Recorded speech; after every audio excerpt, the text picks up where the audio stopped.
ñu jële ci beneen saxaabi yu bu ñuy wax Abu Saïd al Xudri radiyallahu anhu mu wax ni yonent bi sallallahu alayhi wa sallam wax na ni sangu weer yi mooy weeru koor.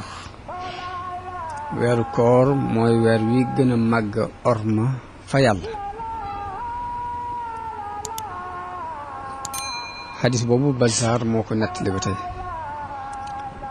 jëlee nañ ci ibnu Mas'ud radiyallahu anhu mu wax ni yonent bi sallallahu alayhi wa sallam daana wax ni sangub weer yi mooy weeru koor waaye sangub bis yi mooy bisub aljumua.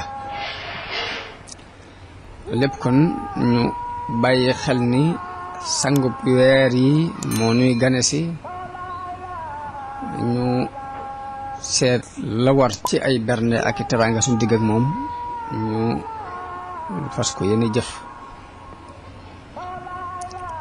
yonente bi sallallahu alayhi wa sallam daana wax ne jaam ñi bu ñu xamoon li nekk ci weeru koor kon samaw xeet danañu mébét at mépp di weeru koor.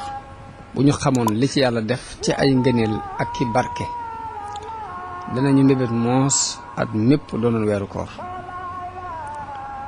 jëlee nañ ci Ubaada ibnu Saamit radiyallahu anhu mu wax ni yonente bi sallallahu alayhi wa sallam benn bis wax na te boobu weeru koor teew mu wax ni weeru koor dikkal na leen muy weeru barke boo xam ne yàlla dina leen ci woomalal, yàlla dina ci wàcc yërmandeem, yàlla dina ci sippi ay ñaawteef, yàlla dina ci wuyu ak ñaan. ci weer wi ci la yàlla xoole ni ngeen di jëkkante di def lu baax muy puukare woonteeg ay malaayikaam ci yéen di wax malaayika yi ni xool leen sama jaam ñi ni ñuy jëkkante ci def lu baax.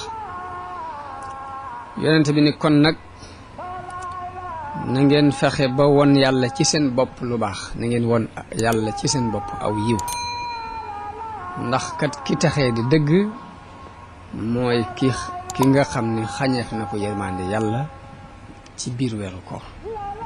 ka taxee di dëgg mooy ki sàggan bañ xañ ko yërmande yàlla ci biir weer wi. jël nañ ci Abu Saïd al Xudri radiyallahu anhu mu wax ba tey ni yonent bi sallallahu alayhi wa sallam wax na ne woor weeru koor ba ñuy àggaat ci weeru koor dafay far li dox ci diggante bi ci ay bàkkaar.